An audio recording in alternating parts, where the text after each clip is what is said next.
ঢাকার বিভিন্ন সড়কে অবস্থান নিয়েছেন অটোরিকশা চালকরা। সড়ক অবরোধ করে তারা আন্দোলন করছেন, ফলে বন্ধ হয়ে গেছে যান চলাচল। তীব্র যানজটে ভোগান্তিতে পড়েছেন রাজধানীবাসী। বৃহস্পতিবার সকালে ঢাকার আগারগাঁও, কল্যাণপুর, গাবতলী, টেকনিক্যাল, মহাখালী, মোহাম্মদপুর, পল্লবী, ডেমরা এলাকায় অটোরিকশা চালকরা সড়ক বন্ধ করে দেন।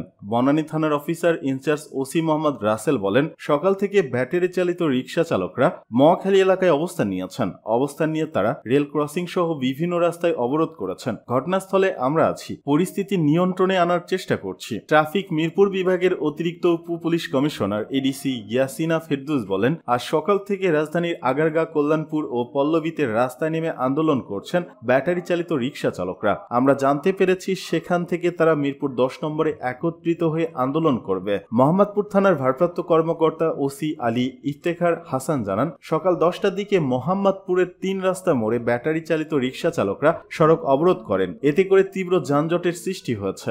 ভোগান্তিতে পড়েছেন কয়েকশো মানুষ। 3 রাস্তায় এলাকায় অতিরিক্ত পুলিশ মোতায়েন রাখা হয়েছে। এর আগে বুধবারও রাজধানীর বিভিন্ন সড়কে অবস্থান নিয়ে বিক্ষোভ করেন রিকশা চালকরা। মঙ্গলবার বিচারপতি ফাতেমা নজিব ও বিচারপতি মাহমুদুর রাজির হাইকোর্ট বেঞ্চ ঢাকা মহানগর এলাকায় 3 দিনের মধ্যে ব্যাটারি চালিত রিকশা চলাচল বন্ধের আদেশ দিয়েছিলেন। ট্রাইব্যুনালের আদেশের বিরুদ্ধে আপিল করতে পারবেন আওয়ামী লীগ নেতারা। জুলাই আগস্টে আন্দোলনে ছাত্র জনতার হত্যার বিচার শুরু হয়েছে আন্তর্জাতিক অপরাধ ট্রাইব্যুনালে। ইতিমধ্যে ট্রাইব্যুনালে হাজির করা হয়েছে স্বৈরাচারী হাসিনা সরকারের সাবেক মন্ত্রী ও প্রশাসনের উচ্চপদস্থ কর্মকর্তাদের। বুধবার আন্তর্জাতিক অপরাধ ট্রাইব্যুনালের সংশোধন অধ্যাদেশ 2024-এর খসড়াটি উপদেষ্টা পরিষদের বৈঠকে উপস্থাপন করা হয়েছিল এবং এটি গৃহীত হয়েছে। তার আলোকে জুলাই আগস্টের হত্যাকারীরা চাইলে ট্রাইব্যুনালের অন্তর্বর্তী আদেশের বিরুদ্ধে আপিল করতে পারবেন। বিষয়টি নিয়ে কথা বলেছেন সরকারের আইন উপদেষ্টা অধ্যাপক আসিফ নজরুল। তিনি বলেছেন, বিচারের শুদ্ধতার জন্য ট্রাইব্যুনালের অন্তর্বর্তী আদেশের বিরুদ্ধে সীমাবদ্ধ ক্ষেত্রে আপিলের বিধান রাখা হয়েছে। বৃহস্পতিবার সকালে আন্তর্জাতিক অপরাধ ট্রাইব্যুনাল পরিদর্শনে এসে গণমাধ্যম কর্মীদের সঙ্গে আলাপকালে এসব কথা জানান তিনি। উপদেষ্টা আসিফ নজরুল বলেন, বিচারের শুদ্ধতার জন্য রাজনৈতিক দলের বিচারের ইস্যু আনা উচিত নয়। সবার সঙ্গে কথা বলেই এমন বিধান করা হয়েছে। এর আগে বুধবার সচিবালয়ে উপদেষ্টা পরিষদের বৈঠকে আন্তর্জাতিক অপরাধ ট্রাইব্যুনাল সংশোধন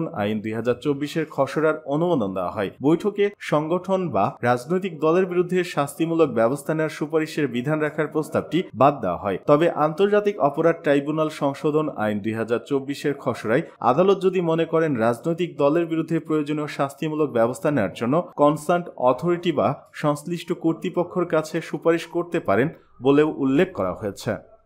গণতন্ত্র পূর্ণরূপে প্রতিষ্ঠা না হওয়া পর্যন্ত রাজপথে থাকতে হবে, মন্তব্য মির্জা ফখরুলের। গণতন্ত্র পূর্ণরূপে প্রতিষ্ঠা না হওয়া পর্যন্ত রাজপথে থাকতে হবে বলে মন্তব্য করেছেন বিএনপি মহাসচিব মির্জা ফখরুল ইসলাম আলমগীর। তিনি বলেছেন, আমাদের আন্দোলন এখনো শেষ হয়নি। বুধবার বিকেলে ছাগলনাইয়া আদালত মাঠে জাতীয় বিপ্লব ও সংহতি দিবস উপলক্ষে ফেনী 1 আসনের বিএনপি আয়োজিত বিশাল জনসভায় প্রধান অতিথির বক্তব্যে তিনি এসব কথা বলেন। মির্জা ফখরুল বলেন, আমাদের নেত্রী বেগম খালেদা জিয়াকে সুস্থ করা, ভারপ্রাপ্ত চেয়ারম্যান তারেক রহমানকে দেশে ফিরিয়ে আনা তথা ভোটের মাধ্যমে জনগণের সরকার প্রতিষ্ঠা পর্যন্ত আন্দোলন চালিয়ে যেতে হবে। তিনি বলেন, দেশ ফ্যাসিস্ট মুক্ত হলেও তাদের দ্রুত বিচার করতে হবে। তিনি নির্বাচন সংক্রান্ত বিষয়গুলো সংস্কার করে দ্রুত নির্বাচন দেওয়ার জন্য অন্তর্বর্তী সরকারের প্রতি অনুরোধ জানান। বিএনপি মহাসচিব বলেন, পতিত সরকারের আমলে বিএনপির 60 লাখ নেতাকর্মীর মামলার আসামি হয়েছিল, 52,000 মামলা হয়েছিল, 7,000 নেতাকর্মীকে গুম করা হয়েছিল। এখনো অনেকে তাদের বাবাকে খুঁজে ফিরছে। এত অত্যাচার নির্যাতনের পরও বিএনপি নেতাকর্মীরা মাঠে ছিল, এখনো আছে। গণতন্ত্র প্রতিষ্ঠার সংগ্রামে তারা আগামী দিনেও থাকবে।